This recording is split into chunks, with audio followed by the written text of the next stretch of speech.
Well, greetings and salutations, everybody. Welcome to the best damn movie-related show on the planet Earth, the John Campea Show podcast, coming from right here in our quaint little studio. I'm, of course, your host, John Campea, and it's an awesome honor and privilege, as it is every day, to have you, our international friends, gather around as we talk about our favorite things in the world, movies and movie news, TV and streaming, and all sorts of good stuff. Joining me in studio today, we got Ray Ora. Hey. Jonathan Voico's here. Hello. Paris Rose is here. Hola. And most importantly, you guys are here. Thank you so much for being here, making this little show part of your day. And here's how the show's going to go. We're going to start off by talking about a bunch of predetermined topics. Then in the second part of the show, we're going to take your live comments and questions. If you've got a thought, theory, opinion, or question you'd like us to address, as long as it's appropriate for us to address on the show, we reserve the right to decide if it's appropriate or not. Go ahead and use our tip link at www.streamelements.com/JohnCampea/tip and send it on in. And here's the great thing about the tip link. If you're one of the many people who watch this show when we're not live, like you're watching it later on, you can still participate. If you got a thought, theory, or question you want us to address, go ahead and use the tip link anytime, 24/7. And if you send it in when we're not live, we'll just get around to answering it on the next episode. All right. With all that down, before we get into it, it is now, bring it up, Jonathan, 22 days until Deadpool and Wolverine comes out. 22 days and counting until my most anticipated movie of the year comes out. Ladies and gentlemen, it is a glorious time as every day we get closer and closer to the glory that is Deadpool and Wolverine. Cannot wait. Almost 3 weeks. Tomorrow it'll be just 3 weeks. Yep. All right. With that down, guys, let's get things started here, shall we? Paris, what do we got up first? All right, let's do it. So the Despicable Me franchise is one of the most successful animated franchises in history, making over $4.6 billion at the box office. Billion in just 5 movies, averaging nearly $1 billion per film. That's wild. So expectations were high going into the newest Despicable Me 4. Well, the reviews are now coming in, and they seem flat. According to Rotten Tomatoes, the movie is currently only holding a 55% critic rating, which makes it the lowest of the franchise. Yikes. Yes. So, John, what do you think of the first reviews of Despicable Me 4? Not as good as I was hoping.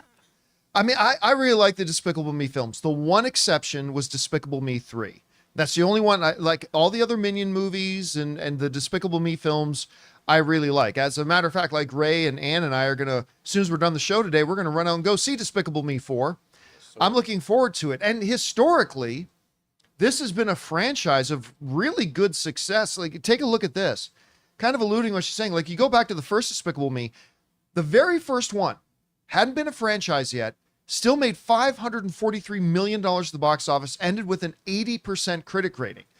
The second one, I mean, just blew up, nearly doubled what the first one did, $970 million for Despicable Me 2. Also, got a very respectable 75% critic rating. Then you got the first Minions movie. I'll tell you what, I like the first Minions movie, I do. And it got even bigger, $1.16 billion, but it dropped down to a 56% critic rating. Despicable Me 3 then came out, the only one I didn't like in the franchise, still made over $1 billion, got a 58%. And then the last film, Minions Rise of Gru, which by the way is Anne's favorite of the franchise, again got $940 million and 70%. So as you can see, this is a franchise that, like Paris mentioned, has been almost averaging $1 billion per film. But as she said, right now, this thing's sitting at 55%, which is the lowest one so far. Let's go over and take a look and see what some of the critics are saying so far. The Detroit News writes, overall, they seem to like it. Despicable Me 4 has the classic slapstick humor from the Minions for younger kids and some jokes for the older folks in the crowd about retirement funds, country clubs, and plant-based milk alternatives. ABC News, Peter Travers also liked it. He said, sure, it repeats everything it did in the last 3 times, but thanks to Steve Carell's lovable grump of a Gru and those wild and crazy minions, the random lunacy remains hard to resist. The Daily Beast didn't like it, said, kids will undoubtedly chuckle at their familiar exploits. The rest will view the film as an excuse to take a nice air-conditioned nap. Ouch. I believe they just specifically were referring to Ray Orr. That's me, baby. Boston Globe wrote, I suppose you should not be trusted in all things Minion related. Then again, you don't need my opinion here. If you hate the Minions, you'll stay home. If you hate the Minions, you you have kids, you'll have to see their movie anyway multiple times. The film verdict wrote, plays like an assemblage of note cards that have been stapled together in a rough approximation of a screenplay. Yikes. CNN wrote, a tired, disjointed medley of madcap visual gags. The animated film yields roughly as many legitimate laughs as can be counted on a Minion's 3-digit hand. So, I mean, again, it is over 50%, so that means slightly more than half the critics like it, but roughly about half of them don't. And it also seems like the ones that do like it aren't exactly singing its praises. They're saying, yeah, it's like all the other ones, but if you like the other ones, you'll get a laugh out of it. And you know what? I'm kind of okay with that. Like, look, they showed us about, 15 minutes of it at CinemaCon? Yeah. And it was funny. They may have showed us the best 15 minutes, though, so it was looking good. So whatever, I don't care. I'm still going. You're going to see it with me, Ray? Are you looking forward to this? I haven't seen any of the Minions or Despicable Me, so you haven't seen None any of them? no. What do you think, man? I feel like we come across this conversation a lot Yeah. with Ray. What? And he Come goes on. to see the sequels and he's like never What? seen anything before. And then he'll watch it and be like, oh, that makes so much more sense now. Wow. You gotta wine and dine You don't want to me. binge? You gotta watch them? wine and dine You gotta me. wine and dine me, baby. Oh, I'm not just gonna wow. watch anything. Are you a Despicable Me or Minions girl, Paris? I am. I'm a Minions girl. Mm-hmm. But I mean, you could never make me hate Despicable Me. I'm sure that this might not be the best one, but I don't think I can ever hate it. Well, keep your eyes open later. We'll let you know what we think of it when we see it right after the show is done today. Question is for you guys. What do you think about this? Right now, as we speak, the Despicable Me 4 is holding the lowest critic rating yet out of any of the Despicable Me and Minions films. Does that bother you? I mean, listen, if it's still got some chuckles and laughs, I'll be happy. I think a lot of people are going to go see it. Whatever you guys think, jump down to the comment section below and let us know your thoughts. All right, guys. With that down, let's move on to our next topic here, shall we? Paris, what do we got up next? All right. So 3 years after being released on streaming, Zack Snyder's Justice League has been confirmed to come to theaters, but probably not the way some people think.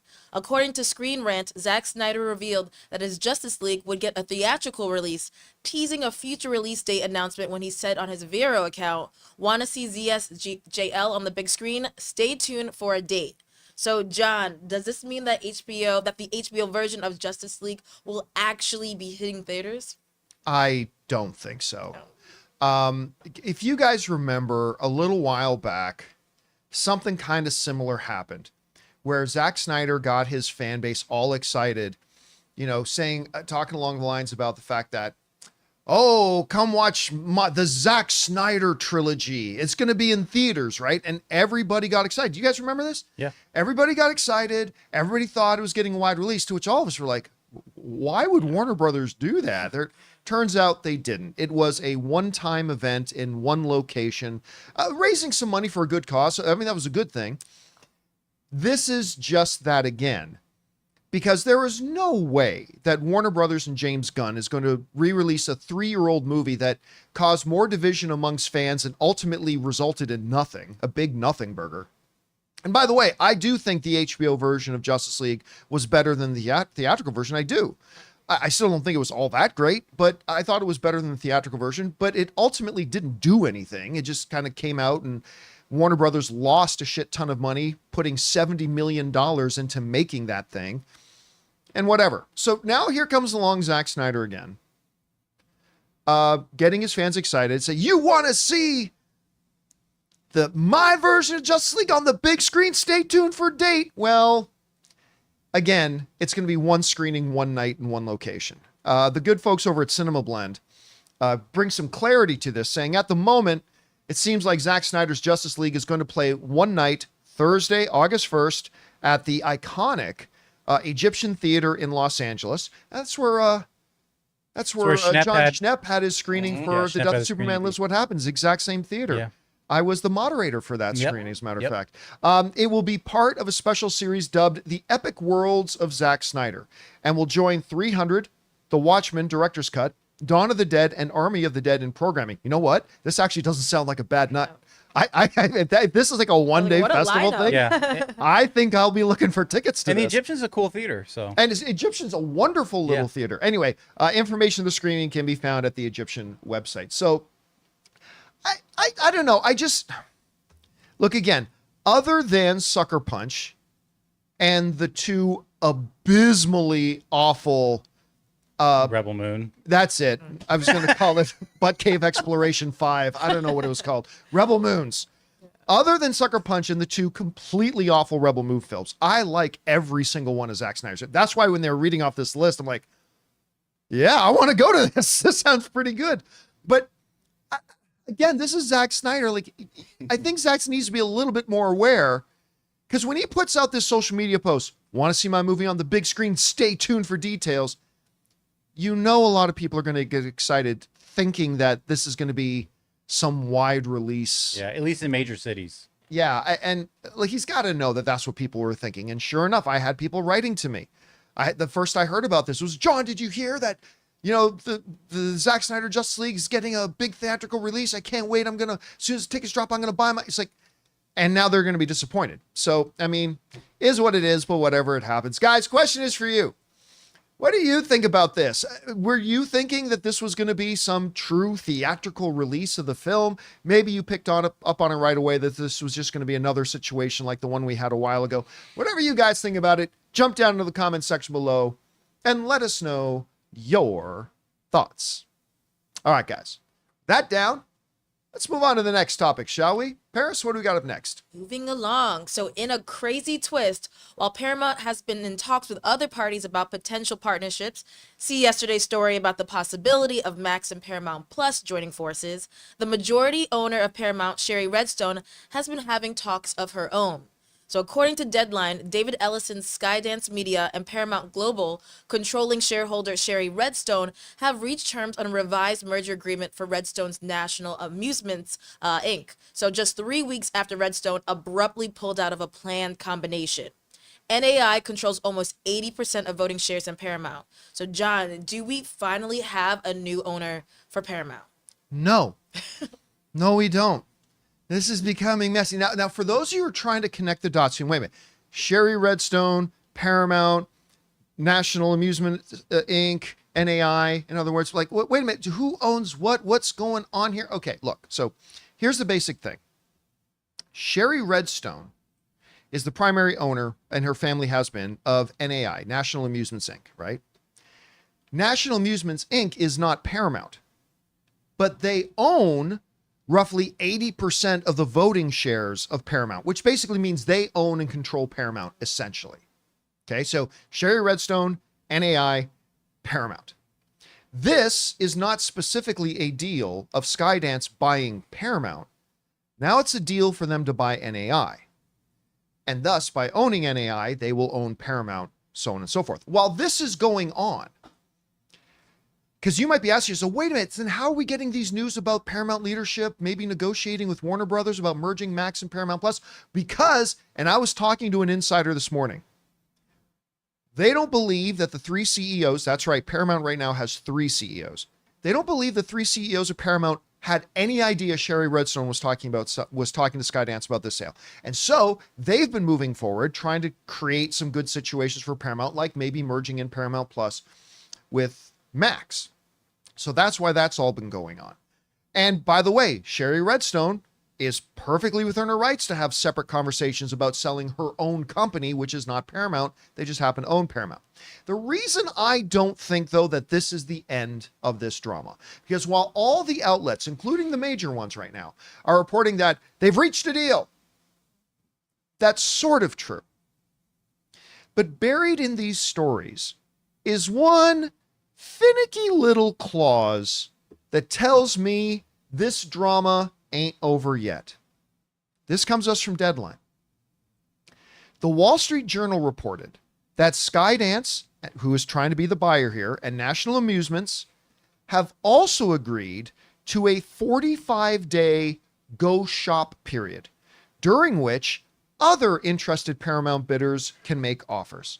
Skydance has been pursuing a deal for more than 6 months. In more recent weeks, investment groups led by Edgar Brofman Barry Diller and producer Steve Paul have emerged as interested parties. Private equity agent Apollo, Sony Pictures, and Brian Allen have also been linked to bids. Essentially, what this means is, okay, let's say, Paris, you and I enter into a deal. You really like my Stanley Cup. You come to me and say, John, I'll give you $40 for your Stanley Cup. And I say, that's very interesting. I like that. I'll tell you what, yes, let's make a deal, but let's wait 45 days and I reserve the right to see if anybody makes a better offer. Yes. So yes, we have a deal in principle, but it ain't over because I've seen the way Ray has been eyeballing Oh, he my eyeballed Stanley it. Ray Cup. coming Oh, from every Stanley. day. He walks into this studio and with covetousness. Covetousness. When's the last time you heard somebody use that word in a Never. Honestly, sentence? never. Yeah, that's not even a real. In his eyes. He sees my Stanley Cup, and I'm expecting that he's going to come in here and make a bigger offer. Listen, Sony and Apollo have been sitting on the private books of Paramount for months now, and they may have just been waiting for this. Now that they know specifically what Skydance's offer is, I don't think this thing's over yet. And I don't think it's going to be over in the next 45 days either. Now, look, it might be over. We might finally find out that Paramount has new owners. And if that happens, awesome. It's time to put this thing to bed. But right now, my guess is that this is not done. And Do we have a preference of who you would like to be the new owner? I still think I'd like to see Sony. I really do. I mean, look, I know everybody gets upset about Sony because of a couple of movies, like Madam Web. But that aside, like Sony has a long and really good track record, and I think they could be best for it. Look, I think the first thing Skydance is going to do is sell off a bunch of the assets of Paramount, which is probably a good idea. There's even reports out right now that the CEOs of Paramount have already started to negotiate a $1.5 billion sale of your old stomping grounds, BET. And they're looking at selling out BET for maybe $1.5 billion. So we will see what all comes of this. Hopefully in the next 45 days, we'll know. Question is for you guys. What do you think about this? Everybody seems to think this deal is done. It's not done. There's a 45-day window here for anybody else who wants to make an offer to come on in and make one. I think there will be other offers. What do you think is going to happen? Whatever you guys' thoughts are, jump down to the comment section below and let us know your thoughts. All right, guys. With that down, we still got to talk about a couple of interesting things regarding James Gunn's Superman, including Christopher Reeves' son appearing in the next one, and our first good look at Nathan Fillion as Guy Gardner's Green Lantern. But before we do, we're going to take a quick second here and thank one of the sponsors of today's episode of the John Campea Show podcast, my mobile service provider, and they should be yours, Mint Mobile. You know when you discover a new binge-worthy show or a song that you bump on repeat and you have to share it with your friends so they can experience just how awesome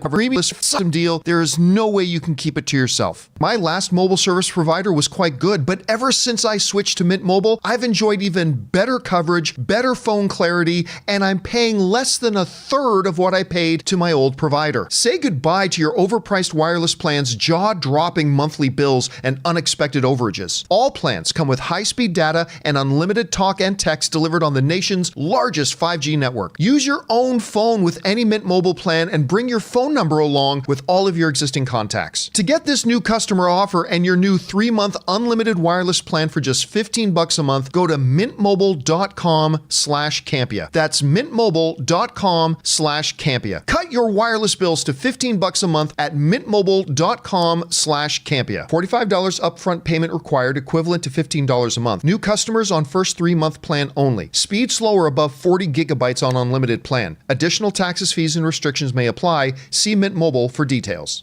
And thank you to our friends at Mint Mobile for sponsoring today's episode of the John Campea Show podcast. All right, guys, with that down, let's move on to the next topic here, shall we? Paris, what do we got up next? All right. According to Variety, James Gunn's Superman is celebrating both the legacy of the Man of Steel and the actor who originated him on the big screen with a special cameo. Reeve's youngest son, journalist and ABC News correspondent Will Reeve, will make a cameo playing a TV reporter in the upcoming DC studio movie. So, John, is Will Reeve's appearance in Superman a meaningful thing or a bit of a gimmick? I honestly think it's a little bit of both, and that's okay. First of all, I am floored whenever I see Will Reeve how much he looks like his dad. Like it's crazy. Like he looks like he could just pop on the Superman suit, right? And I'm sure maybe he has done that on the odd Halloween or so. Okay, in the sense that it's a bit of a gimmick, it's getting Christopher Reeve's son in there as a cameo, right? There is a novelty factor in there. And by the way, novelty and gimmick aren't necessarily dirty words, right? Novelty and gimmick are like anything else. They're tools. They can be used in a good way. They can be used in a pathetic way, right? So there is a little bit of novelty to this. But at the same time, I also think it is indeed deeply meaningful, right? To have him in there and be what his dad was on the screen, a TV reporter, and I'm sure it's going to be a quick cameo. What makes it even more meaningful and give a sense of legacy to this movie, which ironically was going to be the name of the movie, Superman Legacy. Now it's just Superman. But what really gives it a sense of legacy and all that kind of stuff is the very fact that Christopher Reeve's kids have not been big on some other stuff. For example, remember how they had a CGI Christopher Reeve pop up at the end of The Flash? Well, listen to this in Variety. In that interview with the Reeves' children, the three Reeves children were also asked about their thoughts on Christopher Reeves' appearance in last year's Warner Brothers comic book tentpole, The Flash, in which his iteration of Superman, recreated by CGI, is spotted by Ezra Miller's Flash out in the multiverse. None of the three Christopher Reeve children even watched The Flash, and they did not have involvement in that cameo. But Will Reeves' appearance in the upcoming Superman marks a step forward in the synergistic relationship between the family and the studio as all things Superman trend up, and away. So to me, this obviously, remember, The Flash was made under the old ownership. It was made under the old regime. And now James Gunn is there. And clearly they have a much better relationship with James Gunn than they did with the previous regime. And they feel comfortable actually making an appearance in it. So for novelty's sake, I think it's fun.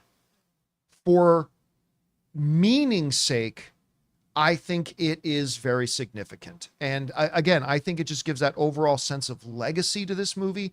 Look, you guys know I'm majorly excited for this Superman film. I can't wait. I think James Gunn is one of our best filmmakers out there today. I mean, he's very different from a Scorsese or a Spielberg, but he makes fun, wonderful, just rewatchable, enjoyable film. He's done them for both Marvel and for DC. And this is our first look at the new DCU, and I cannot wait to see it. And having Christopher Reeves' kid in it, again, just gives it a sense of legacy. Guys, question is for you. What do you think about this? Do you think this is kind of like a cheap gimmick of just putting Christopher Reeve's kid? I think it's understandable if you feel that way. Or do you see it as something truly deep and meaningful? Whatever you guys think, jump down to the comment section below and let us know your thoughts. All right, guys. With that down, let's move on to our final topic here, shall we? Paris, what do we got up next? Yeah, so about a month or so ago, the world got its first look at the new Superman in costume when James Gunn released the first official image. A number of set photos have come out in recent weeks, and now photos giving us our very first look at Nathan Fillion's Guy Gardner, aka Green Lantern, and Isabella Merced's Hawkgirl. So John, what do you think of these set photos we just got? I gotta tell you, first of all, a lot of the set photos come out have been a bunch of nothing burgers. I mean, it's like, oh, look, we see Superman. Yeah, we saw Superman when he came out. Look, he's got the red underwear. Yeah, he unfortunately has the red underwear. But whatever. So it's really just been a bunch of nothing. But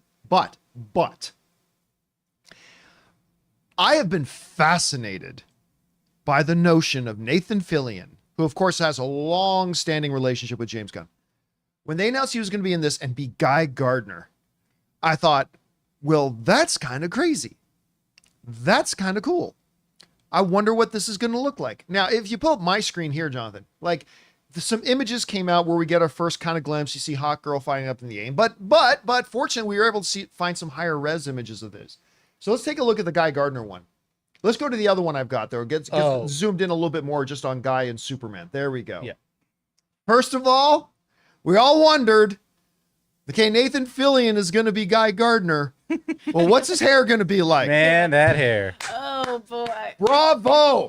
That is some Guy Gardner hair there. Well, updated a little bit for the screen so it doesn't look as ridiculous as a bowl cut as it normally does on the screen.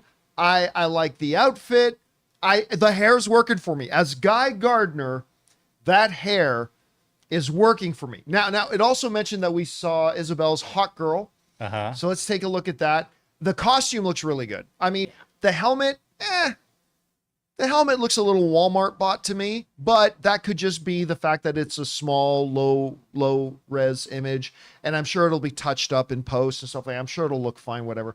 And also, of course, I'll look at Mr. Fantastic as using some kind of device to fly around. Now, what I'm also very curious about is this picture. Who's the Blue Man Group? Who D? Who's that? I have no idea who that particular individual is going to I be. think that's Dr. Blueberry. It could be Dr. Blueberry. Mm-hmm. Some people in live chat are saying Batman. Don't think you need an all CGI Batman. So I doubt it's Darkseid or Metamorpho or Dr. Manhattan. Although Dr. Manhattan That would be pretty pretty killer. cool, yeah. I think we would have heard if James Gunn was going to have Dr. Manhattan. It's Jerry. Just Jerry. Just Yeah, Jerry. Just Jerry. Martian Manhunter's not in this one, right? He was not announced or anything like that. They haven't announced any Martian Manhunter. Okay. Somebody's saying in the live chat, Plastic Man.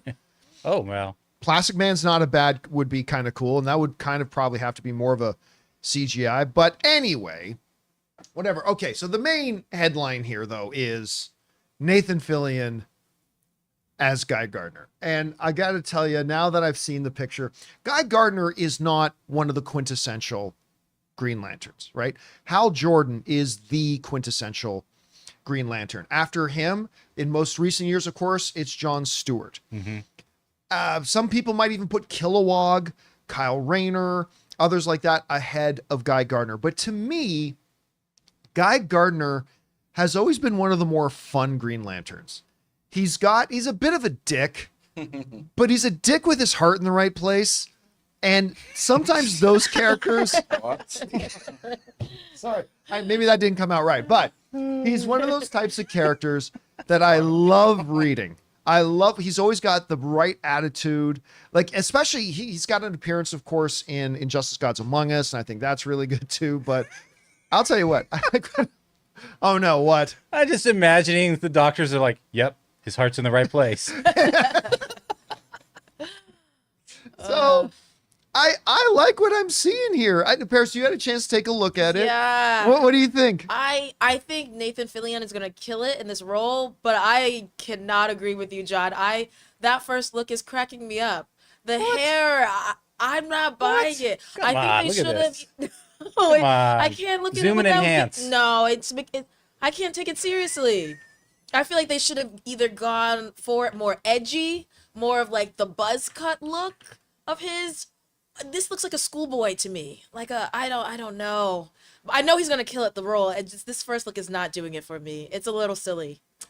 I love it. It's giving Justin Bieber. I don't know. It's got a bit of it. Don't you talk negatively about the Beavs. I'm a believer, but Not this, in a Canadian house. Oh He's got that Bieber fever. It's He's yeah. got the That's got all the I can fever think fever. of. Maybe it gives us a little idea of how this Superman, the theme of it, is going to be. It's not going to take itself too seriously. And plus, we got to remember, he's an intergalactic character. I mean, they could look like super weird when they're on Earth. Like, maybe you just have weird haircuts. Yeah, I mean, he is, I believe he is, like him, Kyle Rayner, John Stewart, Hal Jordan, they're all from 616. They're all from Earth. Oh, okay. But, well, I mean, I'm just saying, like, maybe we get a glimpse of how this Superman is going to be compared to the last Superman, Man of Steel, which was which was all super dark, desaturated color, all that kind of stuff. And I I'm mean, down for this. I mean, it reminds me a little bit of how, like, the Superman Lois animated series is. I hope if James Gunn goes... there's a Superman Lois animated I mean, series? that's the Adventures of Superman. Sorry. Oh, okay. On Max. Yeah, I mean, I'm down for this. I mean, Nathan Fillion, he's always great. Yeah. No matter Yeah, what he says. so I really dig it. I think it looks very fun because I think you could have made him look as, first of all, Guy Gardner is is a face only a mother could love. I mean, he is not winning Time Magazine Sexiest Man Alive. And Isabella Merced, she has Alien Romulus coming out. I mean, she's She's starting got to some get hot some roles, stuff going. starting to pick up some roles. I can't wait to see her in Alien. I can't wait to see her in this. I mean, I liked the last Hawkman in the last Black movie he Adam? appeared in. Yeah, in Black Adam. I That was a loved good that Hawkman. portrayal. So, and I'll tell you what, say what you will about that Black Adam movie. I liked everything about the Justice Society. Oh, It was- yeah. yeah. That was- I wished it was a Justice Society movie. Like they had fit that in at some point before they gave up on everything. You know? Yeah, because you had I almost called him Neil Peart. Bronson. Yeah, Pierce Brosnan. Pierce I don't know why I was Brosnan. going to call him Brosnan. Neil Peart. You know, drummer of iconic Canadian rock band. Anyway, I thought Pierce Brosnan as Dr. Fate was awesome. I thought the Hawkman was great. Mm-hmm. I thought Noah Centinino's character was really good. Spinny Wind Girl. I can never remember what the name. Wendy. Yeah, Wendy. We'll just call her Wendy. I can't remember, but I liked that whole lineup. So here's hoping they can bring some of that in here as well. Guys, question is for you. What do you think of our very first look at Nathan Fillion as the Guy Gardner Green Lantern? I personally love it. Not everybody does, but maybe you do, maybe you don't. Whatever you guys think, jump down into the comment section below and let us know your thoughts. By the way, somebody in the live chat just put in a great, Rachel Knight online just gave a great comment. She goes, the blue guy is translucent, making the leap from Vought to WB. Oh, there you go. Only people who watch The Boys will understand that. I think that's a great thing. All right, guys, we still now need to move on to the most important part of our show, which is taking your live comments and questions. But before we do, we're going to take a quick second and thank another sponsor of today's episode, our friends at BetterHelp.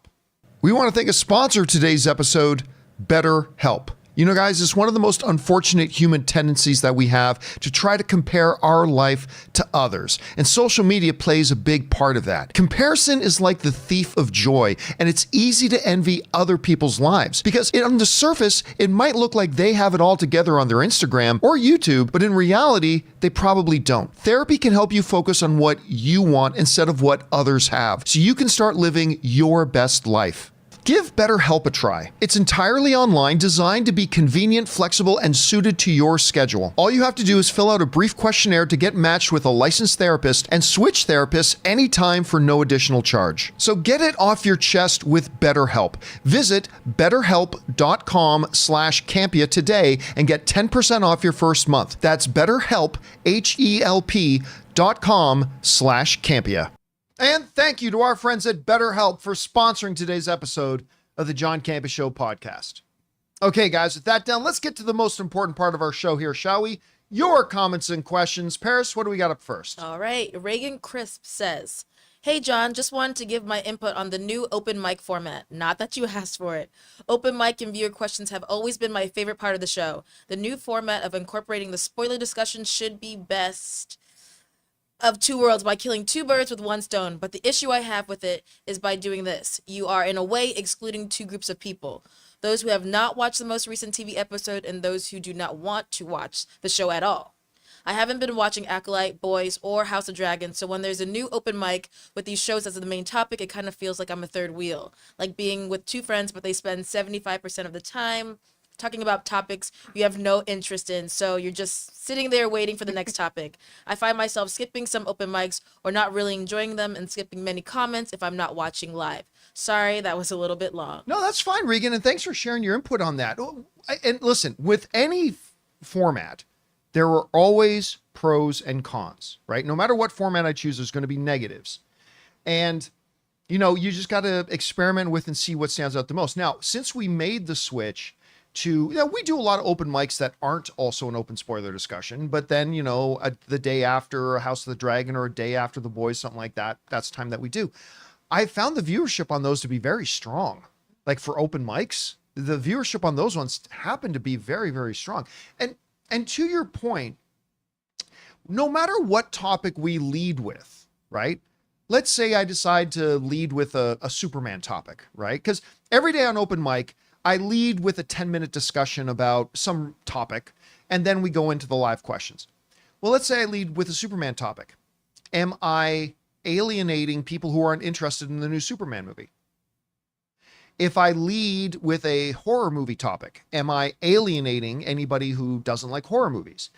I mean, no matter what topic we kind of say is going to be the opening topic, that topic is not going to be for everybody, right? So, and the really nice thing about the ones we've done, like say we're House of the Dragon is the thing we talk about first, or The Boys is the thing we talk about first, whatever, has been once we get to the questions, most of the questions are about other random things. Like, yeah, a bunch of people will write in questions about that House of the Dragon episode or that The Boys episode, but actually the majority of the questions end up being about other things as well. And look, again, it's something I'm tinkering with. I'm always tinkering with these things to see what has the best work and the best flow. So I'll definitely keep my eye on that. And thanks for sharing your opinion, man. All right, what's next? Wanda's attorney would be next. Wanda's attorney, I like that. Wanda's attorney says, "You sure know how to pick 'em, John. Paris, you're solid and clearly top tier talent. Oh, thank you. You already look like you're having fun and fitting into Campea style. Thanks for a good show and cheers to being willing to try new things." Awesome. Well, thank you. I appreciate it. Well, they don't speak for everybody. Yeah. But I'm just gonna say no. I think Paris has been great, especially helping us figure out a new format and stuff like that. We couldn't have asked for anybody more pro and better to do it. We're all super excited that she's here, and I'm glad you guys are enjoying her so far. All right, Yay. what's next? All right. The Canon says, "For me, comics, games, books have been causing debates online over spoilers, canon, etc. Star Wars being the worst. I only see movies and TV, no offense to others. How do you approach SW? Yeah, Star Wars. Star Wars, okay. Star Wars canon as a fan, and how would you map it out if you were in charge?" Look. Under the old George Lucas system, there was an incredibly convoluted notion of what canon was, right? There was no less than like 7 different levels of canon. The only true canon under the old George Lucas system, there was N canon, D canon, S canon, C canon, T canon, and G canon. The only things that were real canon was G canon and T canon. Essentially what that was under the old George Lucas system was anything that's actually in the movie or actually in the TV show. Those are the only things that are true canon. Anything that appears and anything outside of that, a video game, a comic, a DVD-ROM, a novel, anything like that can be superseded by a movie or a television show. Pablo Hidalgo, one of the keepers of canon over at Star Wars, famously said that yes, if it's in the book, it's canon, unless something in a movie and a TV show later contradicts it. So it's either canon or it's not. That's why this big debate over people who never understood the actual levels of canon that George Lucas used to have at Lucasfilm, why everybody got so upset. Wait a minute, Coyote isn't supposed to be that old. His age was never canon. Yes, it was. It was in a CD-ROM that came out. Doesn't matter. It was never in a movie, and it was never his age was never mentioned in a movie, and his name was never mentioned. His age was never mentioned in a TV show. Ergo, under the old George Lucas system, it was never canon. Then Disney came along and bought it. And they, very well-meaningly, but I knew right away it was going to be ridiculous, and I said so. They said, from now on, everything's canon. Woo, right? The video games are canon, and the books are going to be canon, and our new comic books are going to be canon, and the movies and the TV shows, obviously, everything's going to be canon. And I remember I said right away, that's a nice thought. You're never going to be able to keep that up. And sure enough, within like the first year, you started to see cracks in it. And you start to see problems. So they've given up on that now.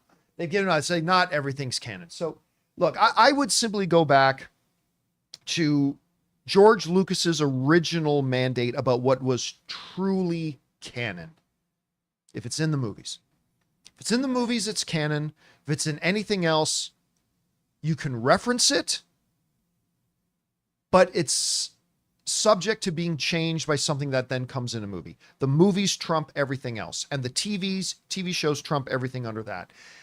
So I would just go back to that system, and that way, when people know when they read it in a book, it's not necessarily canon. When people see it in a game, that's not necessarily canon. When people read it in a comic book, they know that's not necessarily canon. Only when it's truly in a movie or TV show is that canon, and that ends it. All right, What's next? Got a two-parter there from Robot Man. All right. Robot Man says, watching House of Dragon is like watching Shakespeare. I don't mean to kick a dead horse, but when I watch these Disney shows, which I like always leaving wishing they did more. House of Dragon has only had 3 episodes and I am hooked. All right. I think Disney needs to take TV more seriously and stop with this 6 episode or less nonsense. 8 if we're lucky. Good news is I think Daredevil Born Again has the potential to change their current course. Every new show they have coming has the potential to do that. Now, I got really excited. How big was the, like, Daredevil was originally going to be like 18 episodes? Yeah, I think that's gone. I don't think they're doing that anymore. Oh. But still, you know what? 8 episodes I think is too few as well. Now, as you guys know, I have tapped out of the Acolyte. I don't hate watch stuff, and I'm not enjoying it, so I'm just not going to watch it. I'm not going to watch it just so I can get online and complain about it, so I can get a bunch of hate clicks. I'm not going to do that. I did talk to a friend of mine who watched it though, and said like it was a 26-minute episode. Nice. Like when you skip the previously on and you stop at where the credits start, it's like 26 minutes. He said, and he said literally nothing happened. Is He said anyone it's- liking it? He said it's 2 different conversations, and both the conversations were the same thing. We have something important to talk about. We have something important to talk about. Oh boy, we have an important conversation coming up. Yep, I'm about to tell you some wild things. So it's My Dinner with Soul. And then the episode ends. So I'm told. So it's like all big stuff. Oh, we're going to talk about something. Oh, we're going to talk about something. You got these 2 conversations that you think are going to be awesome, and they both end before the conversations really start. So my friend was complaining to me about that, and I'm like, I'm glad I'm not watching that show anymore. But yes, then you watch people. And to be fair, Star Wars still doesn't know what they're doing when it comes to television. They're figuring it out. Marvel, I mean, they're a movie company, right? But it really stands out all the more when you watch people who are pros at doing television. When you see the people making Shogun, when you see House of the Dragon, when you see Last of Us, and you see The Boys, and you see like The Bear. I mean, it really makes it stand out just how far behind Disney is on their television stuff. And listen, Disney's had some big wins, right? They've had some big wins. WandaVision, fantastic. Ms. Marvel, fantastic. Mandalorian season 1 and 2, fantastic. They've Andor, best of it all. They've definitely had some wins, but they also really show their weaknesses all the time. And it only kind of gets heightened when you compare it against stuff that's really that good. All right, what's next? Two-parter. Murray Reich. Reich. Hope I didn't butcher that. So Qui-Gon Jinn. Did I pronounce that correctly? Why? Why? Qui-Gon Jinn be like, that's the sound of 1,000 terrible things heading this way. Or Obi-Wan be like, I felt a great disturbance in the Force, as if millions of voices suddenly cried out in terror and were suddenly silenced. I fear something terrible has happened. But Master Soul can't seem to figure out the twin girls apart, but a badger beaver animal character can. Who wrote this show? It wasn't a terrible episode, but it was boring. 30-minute episodes are a joke. The twins aren't interesting. I will say this again. I say this without having seen the most recent episode. I think Soul is a good character, and I think Lee Jung-jae has been the shining part of that show. And as much as I hate the show and stopped watching it, I think the twins could be quite interesting. You know, twins separated at a young age. One goes on down a dark path. One goes on something different. Fate bringing them back together. There is potential there. There's really interesting things you can do there. They just kind of drop the ball in doing it. All right, what's next? David says, hello, John. Paramount recently confirmed that there will be a trailer for Gladiator 2 on July 9th. Ooh, could this mean that Sonic 3 will have its first trailer be released during San Diego Comic-Con? Or do you think August is a better time for us to see it? I mean, it's Comic-Con, so I think a lot of things could drop. Yeah. I wouldn't get too excited about the Gladiator trailer. I saw the Gladiator trailer, and I've been kind of excited about Gladiator. I'm not anymore. Yeah, you're not excited from the trailer. The trailer just kind of sapped some of my excitement away. Now, I've seen a lot of bad trailers to movies I end up loving, and I hope that's the case here. But it seems to me that if you've got a Sonic 3 and you've got Comic-Con, that seems to me like a good time to drop a first trailer. Even though it's a little early to be dropping a trailer for Sonic 3, it's still Comic-Con. I think that's the time to do it. So I would guess that that's a good place to do it. All right. What's next? Sebastian S says, "Hey John, longtime fan of 6+ years." Thank you so much, Sebastian. Wow. Got a lifer there. So love your work. I love the Alien franchise, but do you think Romulus is the next movie to fall and go quickly to streaming like Fall Guy, Furiosa, and Quiet Place Day One? Keep bringing the filthy. Thank you, sir. I can't remember. Is Alien Romulus a Paramount film? Somebody look that up? Check it. Yeah. If Alien Romulus is a Paramount film, then yeah, probably. But I mean, I don't know. Look, I think it is. Romulus. nothing gives me more enthusiasm for this Alien It Romulus says Walt film. Disney. It's done by Disney? So Oh yeah, Fox. because it's a Fox. It's under Foxing. Okay, so maybe not. Hopefully it'll have a legitimate theatrical run. Is Prey. The Predator movie Prey. That, like, I had given up completely on the Predator franchise. 100% I'd given up on it. And then Prey comes out and blew me. I think it was the best Predator movie since the original Predator. Like, I thought it was wonderful. I have completely given up on the Alien franchise. And then came CinemaCon. And they showed us some shit on Alien Romulus. And I would be lying to you if I didn't tell you that, damn, that got me excited. It looks great. The new trailers came out. You guys saw the first trailer. I thought the trailers were great. The stuff they showed us at CinemaCon was fantastic. I don't know how big this movie's going to be. It's horror. It's, quite frankly, a dead franchise, Alien. So I really don't know how well it's going to do. But I've got a lot of belief it's going to be good. So hopefully that'll be the start of something new. All right. What's next?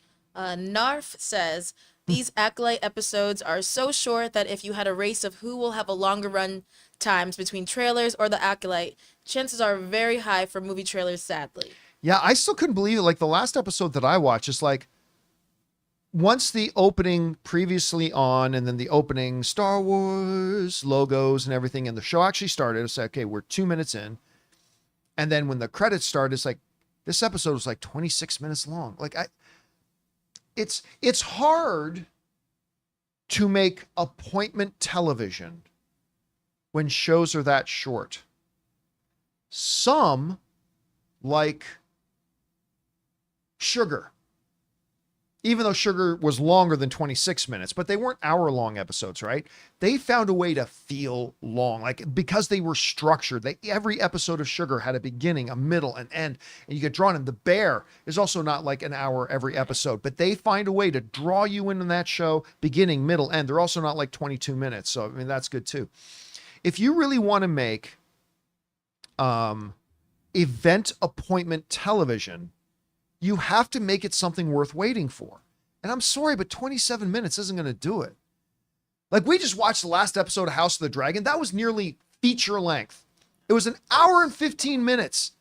And I felt like I was watching a movie. Every time I watch House of the Dragon or Shogun or something like that, I felt like I was watching a movie with every single episode. And then my entire week becomes a countdown to that next episode dropping. And Acolyte ain't that. It just ain't that. And I hope they can, like 26, 27 minute episodes, that ain't going to cut it.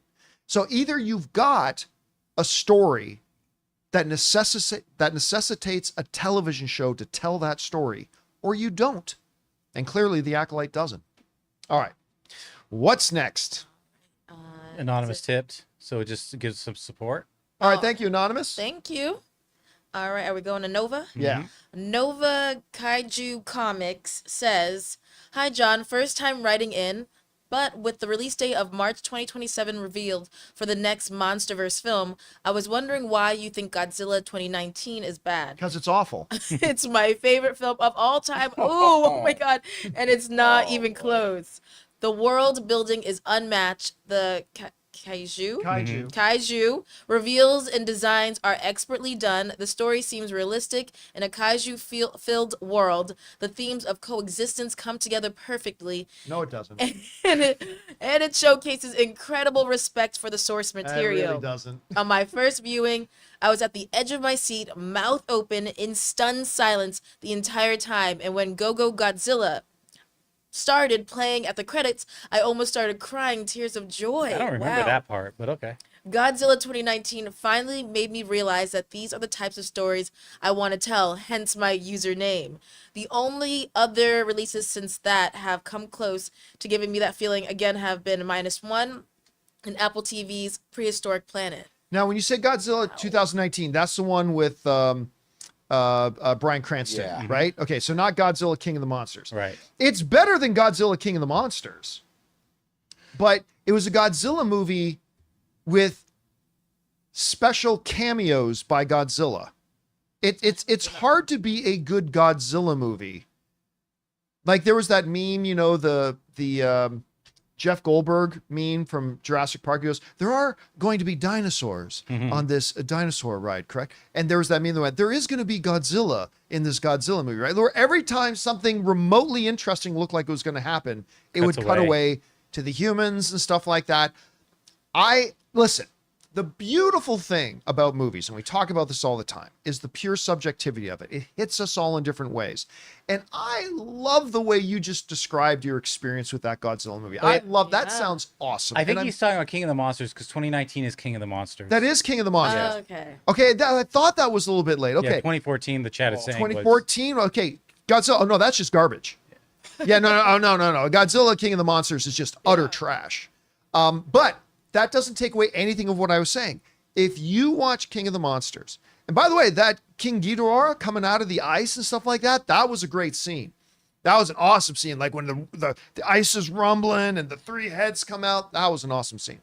I still think the movie overall was complete garbage, and it flopped, and it deserved to. But if you had that experience with it though, and it hit you in that way, that's a beautiful thing. And I love that. There are movies that I really like that nobody else appreciates for the same reasons. It hit me in the right way. This one hit you in that beautiful way, and I'm glad that it did.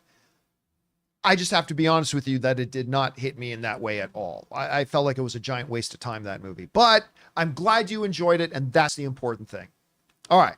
What's next? Yeah, I might have to give that a rewatch. I did not feel the same way. B-Rad says, hey, John and crew, not sure if you got caught up with The Bear yet, but season 3, episode 8 with Jamie Lee Curtis and the sister in the hospital is one of the greatest episodes of television ever. Oh my God, I haven't seen that one. Okay, as good or better than the dinner episode from season 2. See, the dinner episode, I still think is the best episode that they had in The Bear. I mean, that thing was, what was it called? The 6 fishes or 7 fishes or something like that, along those lines. And Jamie Lee Curtis, I thought could have won an Academy Award for Best Guest Appearance in a Show for that. Not an Academy Award, an Emmy Award. She was brilliant in that.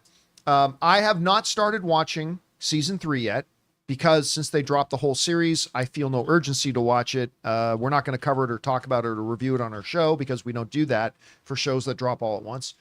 But I know my wife saw it and she was like, we do like this 5 Mile thing every night. And she was just like, Jamie Lee Curtis in this season is again so good. And I'm like, oh.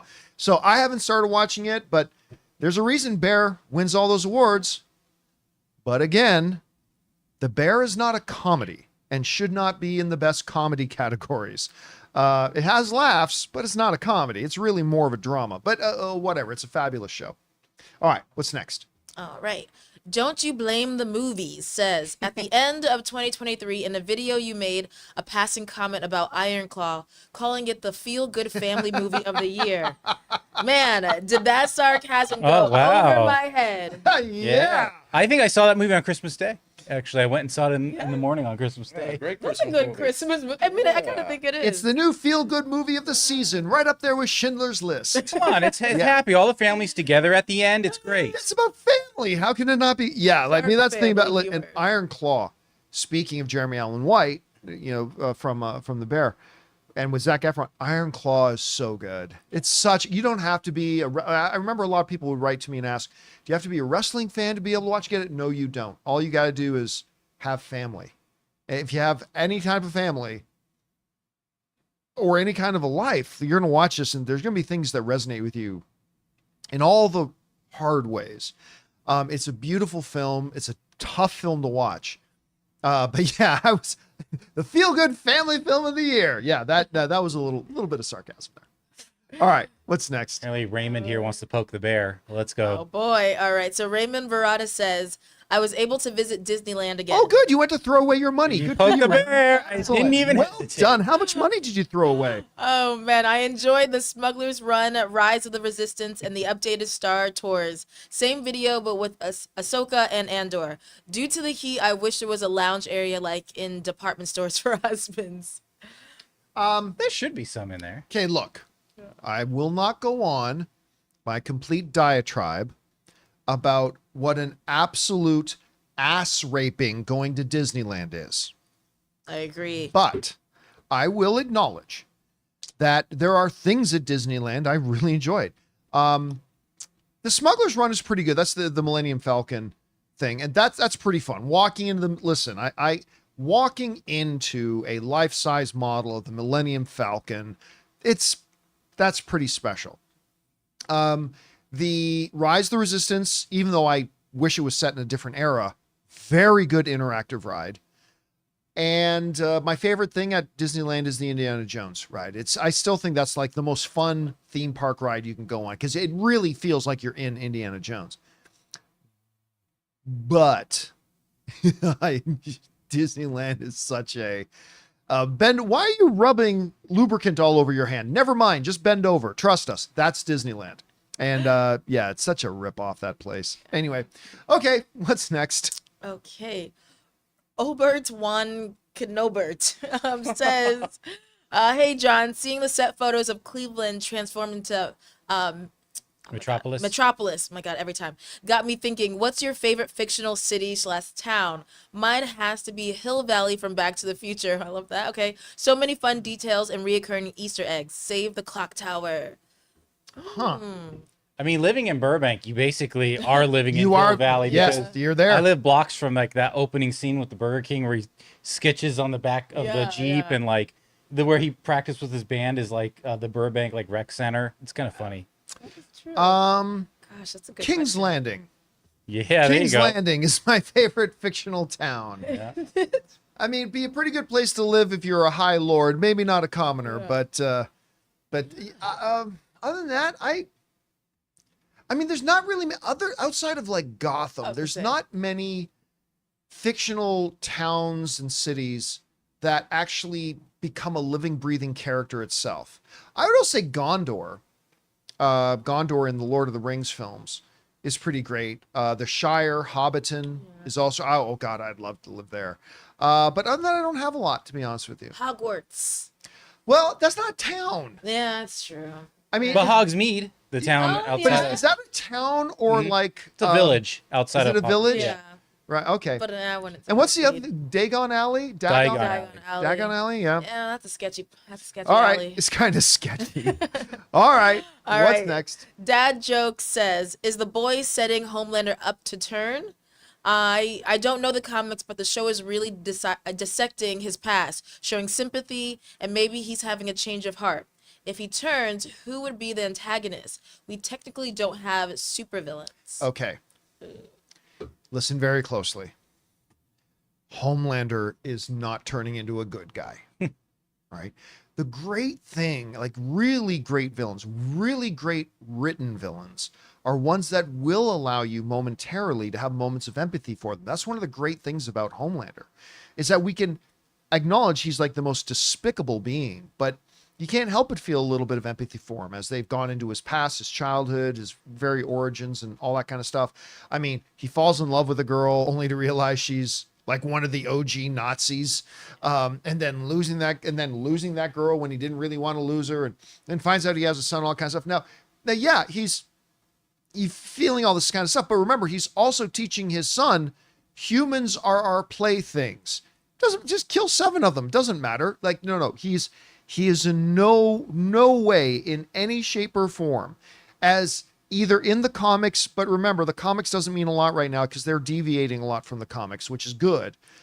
either in the comics or in the show, there is no redemption path for Homelander. There is not going to happen. Not going to happen. All right. What's next? All right. Anonymous says, "Do I like Nathan's suit? No, his hair is fantastic, and I guarantee Gunn put him there to give him that stupid wig. But we're looking at set leaks with no context, so I don't care either. But I'm curious about how separate Guy is to other Lanterns, like Hal." Well, remember, we've got the Lantern series coming where we're going to get Hal and John and maybe a couple of others as well. But I mean, I think it looks really great. Now, how he will look when he's lanterned up, that could be different, right? Like if that's what his walking around clothes is. He's not lanterned up right there. So he'll probably have a different look once he lanterns up. We'll see. But I love it. Especially like as Guy Gardner. Like if that was supposed to be Hal Jordan, I'd go, As Guy Gardner, if you know Guy Gardner, I love it. I think it's great. So, but you're right. It's a set photo, completely out of context. So maybe I won't like it so much once we actually see it in the movie, or maybe I'll like it even more. Who knows? Okay. What's next? All right. Randy says, "Hi, John and team. Just wanted to shout out a recommendation to you and your viewers. It's a movie called The Boyfriend School, aka Don't Tell Her It's Me. It stars Steve Guttenberg, Shelley Long, and Jamie Gertz. Guttenberg plays Gus, a cancer survivor who tries to get back into dating when he falls for Gertz's character. He gets help from Sister Long, who is a famous romance novelist. She helps transform Gus from an awkward geek to a mysterious biker from New Zealand. Great movie." I've never heard of it. I've never heard of this. And that was Steve Guttenberg? Yeah. Man. Okay, what is it? Police When Academy. this just came out? The boyfriend. No, not if it's got Shelley Long and Steve Guttenberg. I mean, this is probably 80s. The Boyfriend School, 1990. So it was right at the end. Okay, right at the end of the 80s. I remember. I'm having a brain fart. Okay, so early in my LA living existence, I just very shortly after I moved to LA, and I admit, I mean, I was a little bit less mature at the time because I'm so mature now. As this Canadian kid coming to living in Hollywood, one of my big things is I'm going to date a whole bunch of Hollywood actresses. So that's kind of what I did when I first got here. And so I went out, took this girl out on a date. I got invited to a studio to see a special screening of a movie. And we ended up sitting beside Steve Guttenberg, who didn't seem to care that the young lady I was with somebody and was kind of trying to put on the... At least that's the way it came across to me. Maybe he wasn't. He probably was. Maybe he's just that naturally game. You don't mess with the Goots. Yeah. Maybe the Gooch has just got so much game. Did his hair look like that? I was going to say, Maybe he just has so much game that just a casual conversation comes across like he's seducing your loins. Maybe that's it. I don't know. But I remember it seemed like he was kind of putting the moves on the girl I was with, but whatever. He was great, I got to admit. All right, what's next? All right. All right. Stubble Stubble, McShave says, "It seems Paramount dodged a bullet with Horizon. It would have seemed logical for them to put up the cash for it. If Paramount had been the ones to pony up the cash for the Horizon movies, would its performance have affected the ongoing negotiations?" Oh, probably. I mean, yesterday we talked on the show about breaking down the reasons why the Yellowstone audience didn't come out to go support this movie. One of our viewers wrote to me 2 other points that I really should have included. Because I said, number one, the trailers never told us what the movie was about. To this day, this movie's been out in theaters now for a bit. I still don't know what it's about. No one's ever told me what the movie's about. The trailers certainly haven't told me what it's about.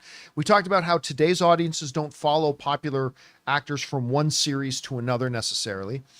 And then our third point, what was our third point? There was a third point at any rate about why they have, because a lot of the Yellowstone audience were kind of turned off by the drama surrounding him leaving Yellowstone. Well, I had somebody write into me 2 other very big things. I'm like, you're right. Number one, this movie's over 3 hours long. Mm-hmm. I mean, look at just what happened to the last Martin Scorsese movie. What was it called again? Flower Killers. Killers of the Killers Flower Moon. Moon. Yeah. Killers of the Flower Blood Moon Blood. Killers of the Flower. Killers of the Flower Moon didn't do great. Super long movie.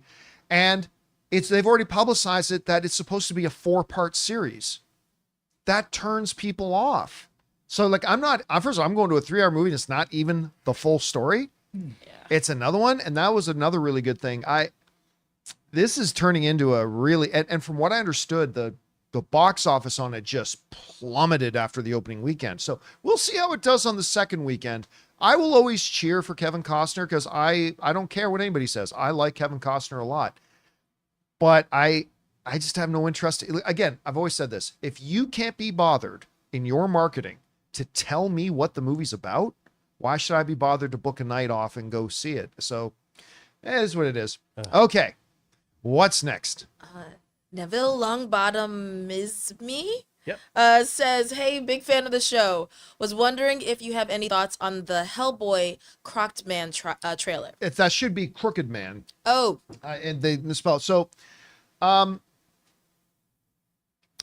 first of all, like somebody wrote into me saying, hey, John, how come you're not making this a topic? We have never in the history of the John Campea show made a topic about a movie that is not a tentpole streaming release movie or a wide release theatrical movie.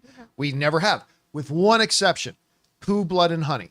That's the only exception. Other than that, we have never made one of these movies one of our main topics.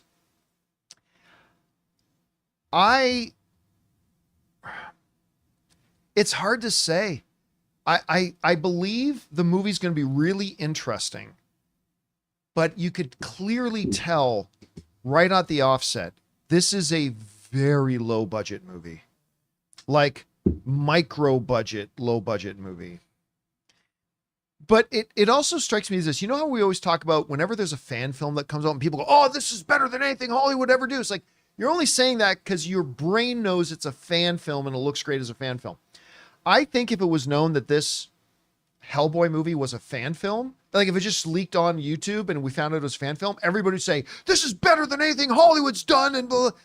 But we know it's not a fan film. It's actually a small studio film. So, I mean, it's hard to say. It looks like it was shot on an iPhone. It looks extremely low budget. But it also looks like it could be a legitimate creepy thing. I think some people come into a Hellboy movie, they want to see big, massive set pieces and blah, blah, blah. When this is really, because remember, this movie is being primarily done by the creator of Hellboy. Mike Mignola is the main guy behind this movie, the guy who actually created Hellboy. And this is really more of a traditional Hellboy, creepy, almost like an X-Files kind of approach. So, and I know the director, so I believe it's actually probably going to be a pretty interesting movie, but I can't argue against the criticisms that it looks extremely cheap. It looks like a fan film, looks extremely cheap. Now, a lot of people saying, why do they just let Guillermo del Toro do it? Because, and I'll pull this up. Ray, do me a favor, pull up the box office for Hellboy and Hellboy 2: The Golden Army. Okay. Here's why they didn't go back to Guillermo del Toro. Because the Hellboy movies make no money, and he literally, you can look this up, he wanted a $200 million budget to do a Hellboy 3. 200 million? He wanted $200 million to do a Hellboy 3, which means he wanted to make a movie that they would have needed to have made around $500 million just to break even. And what was the box office on the first two Hellboy films? Oh, the first one was 99 million. The second one was 168. Okay. So the first Hellboy made $99 million, and Hellboy: The Golden Army made $168 million. And Guillermo del Toro wanted a $200 million budget. And we covered that story a lot when Guillermo del Toro and Legendary Pictures were back trying to negotiate, and Legendary said, we are not going to give a movie a $200 million budget that's going to need like $450 or $500 million just to break even, when the first film made $99 million and the second one made $169 million. And then see if you can find, what was David Harbour's? That was 55. 55. Yeah. That was 55. So that didn't even low. So like nobody was going to give Guillermo del Toro that kind of money to do it, which is really too bad. But hey, listen, hopefully since Mike Mignola is behind this one, the actual creator of Hellboy, even though it's clearly an extremely low budget film, Hopefully it'll be an actual, real creepy, eerie, mystery kind of supernatural kind of story that people enjoy. I hope it will be, so we'll find out. All right, what's next? All right, on to our members. CJ at the top. CJ Rebirth says, happy anniversary today to the first Back to the Future. Oh, okay. Some of my favorite moments from it are when Marty's dad stands up to Biff and gives a knockout punch, as well as the Earth Angel scene when his parents finally kiss. Take your hands off. That was a really good scene. How old is Back to the Future now? It's got to be 40. Is it its 40? 40th anniversary Did it come out now? in 84? Let me check it. If it's 84, it is its 40th anniversary. By the way, the whole It cast. was 85, actually. What is yeah, it? it's 85. So It's 85, so it's 39. 39th anniversary. Like the whole cast are going around and doing the Comic-Con circuit right now. And wow. like, yeah, doing a lot of photos and people are getting to meet the cast. It's great. Of course, we talked about the Michael J. Fox appearance at the, what's the name of the group? Coldplay, at the Coldplay concert the other night, which was awesome. All right, what's next? CLS Rocks 007 says, I'm so excited to watch Axel F on Netflix. Love that theme ever since I was a kid. Crazy Frog one too. One of the very first things I ever learned to play on keyboard. Bum, bum, bum, bum, bum, bum, bum, bum. You know why I'm not excited for this? Oh. Coming to America 2. Aw. I love Coming to America. Yeah. And I thought the trailers for Coming to America 2, that was a straight to streaming movie, looked so funny. And then I watched it and I'm like, what in the living hell is this? It was so bad. And granted, these are different people making this one. I understand. I'm just saying it's hard for me to feel enthusiastic for a sequel to an Eddie Murphy classic that's going straight to streaming when my last experience with one of those was so bad. I hope Axel F is awesome. I hope it's great. I will absolutely check it out. I love Eddie Murphy.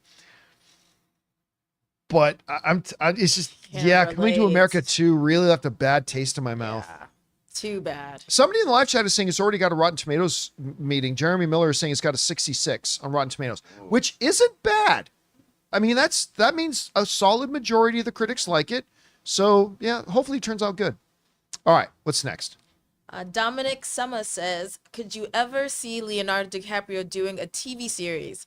I think it would take an incredible project to get him to do it, but I would love to see it. He'll never do it. Oh, Maybe when he's 60 or something, and maybe something like that. But he's the mindset of the classic movie star. TV is beneath him. And he never says it out loud. He'd never be dumb enough to say that out loud, but he is a movie star. He likes working on projects that have the lifespan that a project does. He likes the whole creative process, tying himself down to a television series or something like that. And I believe that he believes, and maybe his agents believe, that if he were to do a TV show, it lessens his stock a bit. And it's not like that the way it used to be back in the 90s and everything. It's simply not like that anymore. But there's still probably a little bit of truth to that. So no, I can't see Leonardo DiCaprio doing a TV series. I really can't. He already did Growing Pains. I mean, done. yeah, he already did Bros. But hey, listen, if Shout out to Harrison Growing Pains. Ford can do Shrinking, which by the way, that is the show that too many of you are not watching Shrinking. You need to watch Shrinking. It's so good. But if Harrison Ford can do Shrinking, why not Leonardo But DiCaprio? to your I don't point, think he will. Harrison is in his 70s, right? So And yeah, Harrison's at an age where he's doing know? stuff like that. Yeah. Oh, Adnan Kabar in the live chat just said, how to get Leonardo DiCaprio to do it. Put a 21-year-old girl in it. Bam! ouch. Bam! Dang, baby. man.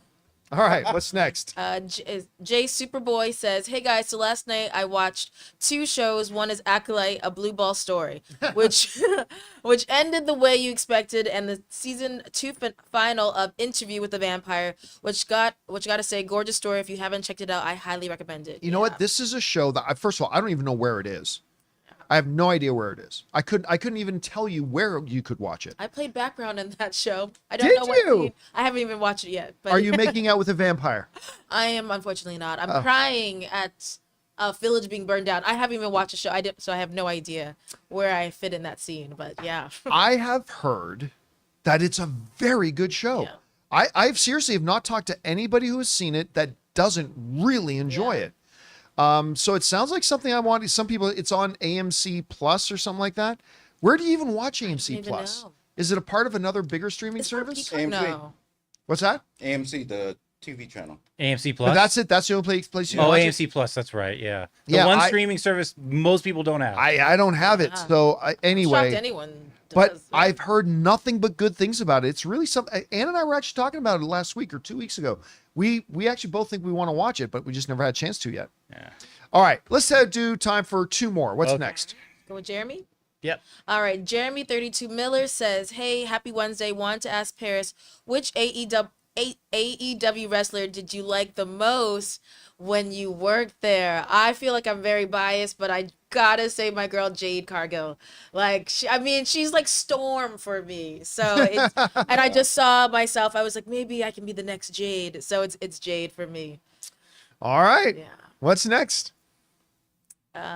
Sir Malmston, I think. Malmston, 1982 says, "Fly Me to the Moon lands in theaters on Friday, July 12th. Has this film been marketed in a way that will bring in broad audiences?"